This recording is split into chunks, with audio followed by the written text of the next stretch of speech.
샬롬 할렐루야. 히브리어 단어 묵상 42번째. 주를 찾음. 시편 119편 10절. 내가 전심으로 주를 찾아 싸우니 주의 계명에서 떠나지 말게 하소서.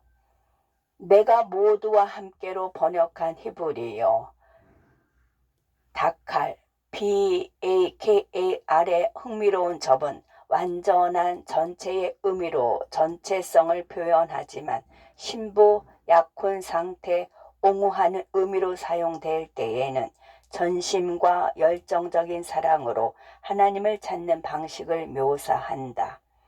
찾다를 의미하는 히브리어는 다레시 DARESH로 식탁에 의지해서 주님께 묻는다는 뜻이 있다. 이 단어가 사용된 특정 문법적 형태는 시편 저자가 하나님께 무언가를 찾는 것이 아니라 하나님을 찾고 있음을 암시한다. 방황하다, 샤갈, SHAGAH이며 길을 잃다, 방해를 받다 또는 무지함으로 인해 죄를 짓거나 실수하다를 의미하다. 아니다라는 의미의 ALAL은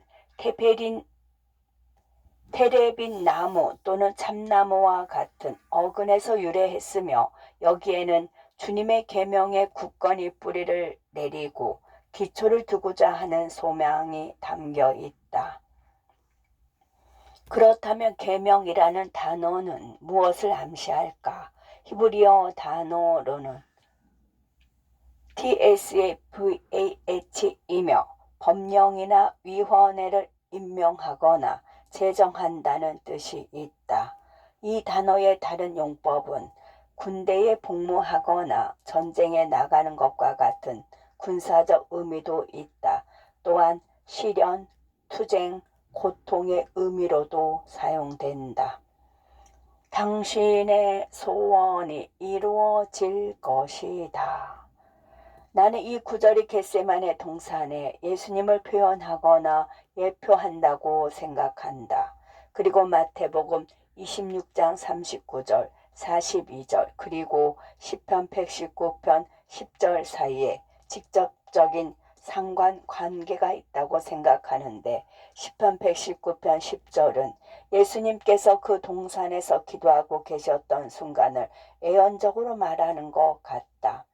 예수님은 아람어로 말씀하셨고 아람어 성경에서는 마태복음 26장 39절을 문자적으로 내 원대로 마옵시고 아버지의 뜻대로 하옵소서로 번역한다.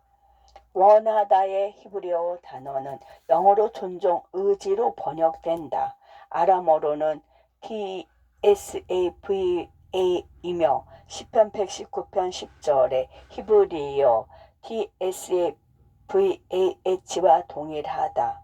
종종 원하다로 번역되는 아람어는 우리에게 더 큰 이해를 준다. 이 단어는 성전에서 섬기다, 전쟁에 나가다, 용사들, 군사들, 총사령관을 의미하기도 하므로 예수님의 표현한 의미를 더욱 잘 이해할 수 있다. 이 단어는 또한 신의 계획을 나타내는 의지하다, 기쁨을 찾다, 선택하다 라는 뜻도 있다. 마태복음 26장 42절에서 예수님께서 하신 말씀을 직역하면 내가 마시지 않고는 이 잔이 지나갈 수 없다면 아버지의 뜻이 이루어지이다 이다. 다시 한번 아람어가 등장하는데 이 경우 소망으로 번역되며 계명에 대한 히브리어와 동일하다. 나는 내가 하나님의 인도를 받는다는 것을 어떻게 할 수 있습니까? 라는 질문을 수없이 많이 받았다. 나는 이 구절에서 우리가 발견한 최선의 대답이 예수님을 본보기 삼아 당신 마음에 나침반으로 삼는 것이라고 생각한다. 우리의 마음을 하나님께 드리고 전심으로 그분을 찾을 때 그분의 갈망은 우리의 갈망이 된다. 우리는 그분과 발맞추어 걸으며 진군 명령을 받을 위치에 있게 된다. 하지만 우리 삶의 총사령관 역할을 자처하고 하나님께 축복을 구한다면 우리가 하는 일이 선하고 경건할지라도 그것이 우리를 위한 하나님의 구체적인 계획인지 확실히 알 수 없다. 그것은 단지 우리 의지의 문제일 뿐이다. 타인을 위한 사랑의 희생. 예수님께서 이 잔이 내게서 지나갈 수 없거든 이라고 말씀하신 마태복음 26장 42절을 자세히 살펴보면 잔을 뜻하는 아람어는 히브리어 KAPAS와 동일하다. 컵에는 이중 의미가 있는데 컵이나 펠리컨 또는 황새를 의미하기도 한다. 고대 세계에서 펠리컨과 황새는 같은 새로 여겼으며 둘 다 새끼를 잘 돌보는 것으로 유명했다. 심지어 자기 새끼가 아닌 어린 새들도 돌보곤 했다. 서양에는 아기 낳는 것을 황새가 아기를 물어다 준다거나 펠리컨은 먹이가 없으면 새끼에게 자기 피를 먹인다는 떠도는 말도 있었다. 고대에는 새끼 중 하나가 죽으면 어미 펠리컨이 자기 피로 새끼를 부활시킨다고 생각했다. 우리의 모델이신 예수님께 돌아와서 겟세마네 동산에서 체포되신 후에 그분은 이렇게 말씀하셨다. 너는 내가 아버지께 구하여 지금 12군단 더 되는 전사를 보내시게 할 수 없는 줄로 아느냐.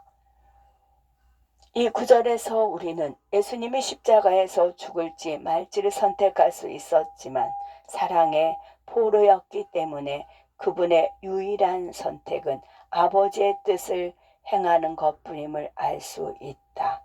사랑은 다른 사람들을 위해 희생하는 것이기 때문에 십자가만이 유일한 길이었다.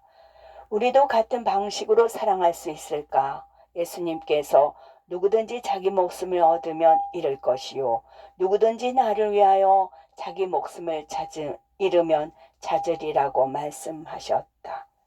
계명으로 번역된 히브리어에는 추가적인 의미가 있는데 기념비, 기둥이며 이정표라는 의미도 있다. 커피숍에서 이 단어를 연구하다가 밖에 비가 내리는 것을 보았다. 연구를 마치고 커피숍을 나오는 순간 해가 떠올랐고 하늘에는 크고 아름다운 무지개가 떠 있었다.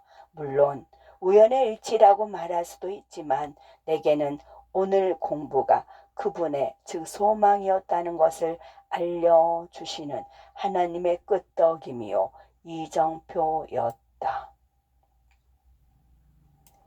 내가 전심으로 주를 찾아 싸우니 주의 계명에서 떠나지 말게 하소서. 주를 찾음. 아멘.